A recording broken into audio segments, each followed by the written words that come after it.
महाराणा प्रताप के खिलाफ लड़े और सैन्य लिहाज से कमजोर होने के बाद भी सिर नहीं झुकाया। जितने किस्से उनके मशहूर है उतने ही उनके घोड़े चेतक के कई विद्वत्तियां भी सुनाई जाती है। हमारे एक मास्टर साहब तो राणा प्रताप को पढ़ाते हुए भावुक हो जाते हैं। बताते थे कि राणा दोनों हाथों में भाला लेकर विपक्षी सैनिक पर टूट पड़ते थे। हाथों में ऐसा बल था कि दो सैनिकों को एक साथ भाले की नोक पर तान देते थे। यह भी कहा जाता है कि मेवाड़ के लोग सुबह उठकर देवी देवताओं के नहीं राणा को याद करते थे। ऐसे महाराणा प्रताप के किस्से सुनिए। वफादार मुसलमान ने बचाई थी महाराणा की जान। 1576 में महाराणा प्रताप और अकबर की सेना के बीच युद्ध हुआ। अकबर की सेना को मान सिंह लीड कर रहे थे। बताते हैं कि मान सिंह के साथ 10,000 घुड़सवार और हजारों पैदल सैनिक थे, लेकिन महाराणा प्रताप 3,000 घुड़सवारों और मुट्ठी भर पैदल सैनिक के साथ लड़ रहे थे। इस दौरान मान सिंह की सेना की तरफ से महाराणा पर वार किया गया, जिससे महाराणा के वफादार हाकिम खान सुर ने अपने ऊपर ले लिया और उनकी जान बचा ली। उनके कई बहादुर साथी जैसे भामाशाह और झाला मान सिंह भी इस युद्ध में महाराणा के प्राण बचाते हुए शहीद हुए थे। हवा से बात करता घोड़ा चेतक। चेतक महाराणा का सबसे प्रिय घोड़ा था। हल्दी घाटी में महाराणा बहुत घायल हो गए थे, उनके पास कोई सहायक नहीं था। ऐसे में महाराणा ने चेतक की लगाम थामी और निकल लिए। उनके पीछे 2 मुगल सैनिक लगे हुए थे, पर चेतक की रफ्तार के सामने दोनों ढीले पड़ गए। रास्ते में एक पहाड़ी नाला बहता था। चेतक भी घायल था, पर छलांग मार नाला फांद गया और मुगल सैनिक मुंह ताकते रह गए। लेकिन अब चेतक थक चुका था, वह दौड़ नहीं पा रहा था। महाराणा की जान बचाकर चेतक खुद शहीद हो गया। भाई शक्ति सिंह विरोधी हो गए थे, फिर प्रेम जाग गया। हल्दी घाटी के बाद महाराणा जब बचकर कुछ दूर पहुंच गए, उसी समय महाराणा को किसी ने पीछे से आवाज लगाई, ओ नीले घोड़ेरा सवार। महाराणा पीछे मुड़े तो उनका भाई शक्ति सिंह आ रहा था।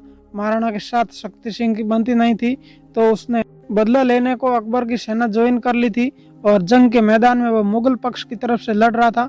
युद्ध के दौरान शक्ति सिंह ने देखा कि महाराणा का पीछा 2 मुगल घुड़सवार कर रहे थे, तो शक्ति सिंह का पुराना भाई प्रेम जाग गया और उन्होंने राणा का पीछा कर रहे 2 मुगलों को मारकर ऊपर पहुंचा दिया। सारी की सारी जनता थी राणा की सेना।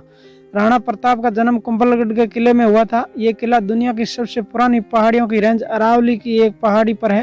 राणा का पालन पोषण भीलों की कुक्का जाति ने किया था। भील राणा से बहुत प्यार करते थे, वे भी राणा के आंख कान थे। जब अकबर की सेना ने कुंभलगढ़ को घेर लिया तो भीलों ने जमकर लड़ाई की और 3 महीने तक अकबर की सेना को रोके रखा। एक दुर्घटना के चलते किले में पानी का सोर्स गंदा हो गया, जिसके बाद कुछ दिनों के लिए महाराणा को किला छोड़ना पड़ा और अकबर की सेना का वहां कब्जा हो गया। पर अकबर की सेना ज्यादा दिन तक टिक न सकी और फिर से कुंभलगढ़ पर महाराणा का अधिकार हो गया। इस बार तो महाराणा ने पड़ोस के और 2 राज्य अकबर से छीन लिए। घास की रोटियां।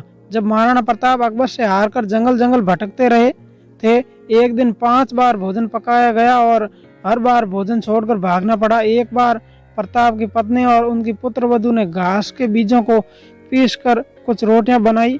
उसमें से आधी रोटियां बच्चों को दे दी गई और बची हुई आधी रोटियां दूसरे दिन के लिए रख दी गई। इसी समय प्रताप को अपनी लड़की की चीख सुनाई दी। एक जंगली बिल्ली लड़की के साथ से उसकी रोटी छीन भाग गई और भूख से व्याकुल लड़की के आंसू टपक आए। यह देखकर राणा का दिल बैठ गया। अधीर होकर उन्होंने ऐसे राज्य अधिकार को धिक्कारा जिसकी वजह से जीवन में ऐसे करुण दृश्य देखने पड़े। इसके बाद उनकी कठिनाइयां दूर करने के लिए उन्होंने एक चिट्ठी के जरिए अकबर से मिलने की इच्छा जता दी। अकबर भी तारीफ किए बिना नहीं रह सका। जब महाराणा प्रताप अकबर से हारकर जंगल जंगल भटक रहे थे, अकबर ने एक जासूस को महाराणा प्रताप की खोज खबर लेने के लिए भेजा। गुप्तचर ने आकर बताया कि महाराणा प्रताप अपने परिवार और सेवकों के साथ बैठकर खाना खा रहे थे। उनके जंगली फल, पत्तियां और जड़ें थी। जासूस ने बताया कि कोई दुखी था, उदास। ये सुनकर अकबर का हृदय भी पसीज गया और महाराणा के लिए उनके हृदय में सम्मान पैदा हो गया। अकबर के विश्वास पात्र सरदार अब्दुल रहीम खान काना ने भी अकबर के मुख से प्रताप की प्रशंसा सुनी थी। उसने अपनी भाषा में लिखा है कि संसार में सभी नाशवान है। महाराणा ने धन और भूमि को छोड़ दिया, पर उसने कभी अपना सिर नहीं झुकाया।